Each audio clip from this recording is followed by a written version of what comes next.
বন্যার পানি নেমে যাওয়ায় ব্রাহ্মণবাড়িয়ায় বাড়ি ঘরে ফিরেছে বানভাসী মানুষ। ভারত থেকে নেমে আসা পাহাড়ি ঢল ও ভারী বর্ষণে বসতবাড়ি, ফসলি জমি, রাস্তাঘাট, সেতু ও মৎস্য সম্পদের ব্যাপক ক্ষতি হয়েছে। অনেক পরিবার সর্বস্ব হারিয়ে এখন নিঃস্ব। তবে জেলা প্রশাসক জানান, ক্ষতির পরিমাণ নির্ধারণ করে ক্ষতিগ্রস্তদের পুনর্বাসনের জন্য ব্যবস্থা নেওয়া হবে। ভারত থেকে নেমে আসা পাহাড়ি ঢলে সীমান্তবর্তী ব্রাহ্মণবাড়িয়ার আখাউড়া ও কসবার বিস্তীর্ণ এলাকা বানের পানিতে তলিয়ে যায়। কসবা উপজেলার বায়েক ইউনিয়ন সবচেয়ে বেশি ক্ষতিগ্রস্ত হয়েছে। এছাড়াও বিদ্যানগর, পুটিয়া, খাদলা, বেলতুলি, শ্যামপুর, ধজনগর, সৈয়দপুর, রামপুর, কায়ুমপুর গ্রামে ব্যাপক ক্ষতি হয়েছে বন্যার পানিতে। তবে এখন পানি সরে গেলেও চারিদিকে শুধু ক্ষয়ক্ষতির চিহ্ন ভেসে উঠেছে। নিজের বাড়িতে আসার জন্য করতেছি, সব মালগুলো বাড়ি একবার কাদা মাদা অনেক কিছু, অনেক পরিশ্রম লাগতেছে, সব আস্তে আস্তে করা লাগবো। কিছু লয়ে বাড়তে পারছি না, সব কিছু ঘরের ভিতরে আছে। নিজের ধানটা লয়ে খালি বাচ্চা কাচ্চা নিয়ে বাড়িছি। বন্যায় মনে করেন আমাদের ঘর দরজা সব ভেঙে গেছে। হ্যাঁ, এখন সরকার যদি একটু সহযোগিতা করে, এই ঘর দরজায় কিছু হইলে লোকজন আইয়া বাড়ি ঘরে ঢুকতে পারবে। অনেক বাড়ি ঘর ভাঙছে, শুধু এই ডানা আরো অনেক বাড়ি ঘর আছে। যদি সরকার একটু সহযোগিতা করে সবাই বাড়ি ঘরে একটু ঢুকতে পারবে, না আইলে আরো 6 মাসও বাড়ি ঘরে কেউ আসতে পারবে। তো এইভাবে ব্যাংকের আমরা খুব চিন্তিত কিভাবে ব্যাংকের লোনগুলো পরিশোধ করব। তো আমরা সরকারের কাছে একটাই দাবি, যাতে করে আমাদের এই ব্যাংকের লোনগুলো মওকুফ করা হয়, এদিকে যাতে সরকার সুদৃষ্টি দেন। বানের পানিতে ঘরবাড়ি সহ মালামাল ক্ষতিগ্রস্ত হওয়ায় চরম বিপাকে পড়েছেন তারা। অনেকের বসতঘর ভেঙে যাওয়ায় মাথা গোজার ঠাঁইও মিলছে না।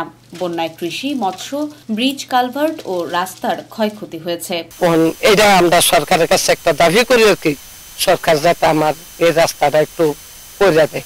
আমরা কয়েকটা পুকুরে মাছ চাষ করতাম ব্যাংক থেকে লোন নিয়ে, একটাও আমরা এখন বাঁচাইতে পারি নাই, সবগুলোই চলে গেছে। আমার মতো এরকম অনেক মাছ চাষি আছে যাদের সবারই এরকম এই অবস্থা হয়েছে। কৃষি বিভাগের দেয়া তথ্য অনুযায়ী এই দুই উপজেলায় প্রায় ৮,০০০ হেক্টর কৃষি জমি আক্রান্ত হয়েছে।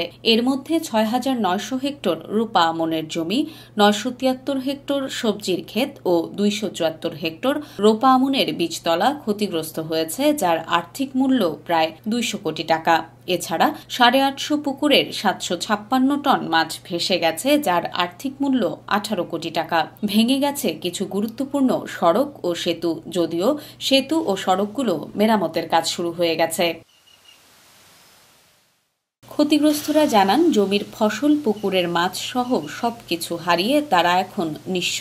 এ বিষয়ে তারা সরকারের সহযোগিতা চান। কসবা উপজেলার বায়েক ইউনিয়ন পরিষদের চেয়ারম্যান মোহাম্মদ বিল্লাল হোসেন বন্যায় ভেঙে পড়া রাস্তাঘাট দ্রুত মেরামত ও ক্ষতিগ্রস্তদের সরকারি সহায়তার দাবি করেন। সরকারের কাছে আমাদের দাবি, আমরা যেন বিশেষ করে খুব দ্রুত আমাদের রাস্তাঘাটগুলো মেরামত করে দেওয়া হয়। পাশাপাশি মৎস্যতে যারা নিঃস্ব হয়ে বসে আছে, তাদের মৎস্যতে যেন তাদেরকে কিভাবে নতুনভাবে তারা আবার মাছ চাষ করতে পারে, এই বিষয়টা যেন সরকার একটু দেখেন। জেলা প্রশাসক মোহাম্মদ হাবিবুর রহমান বলেন, ক্ষয়ক্ষতির পরিমাণ নির্ধারণের পর পুনর্বাসন প্রক্রিয়ার বিষয়ে সিদ্ধান্ত নেওয়া হবে।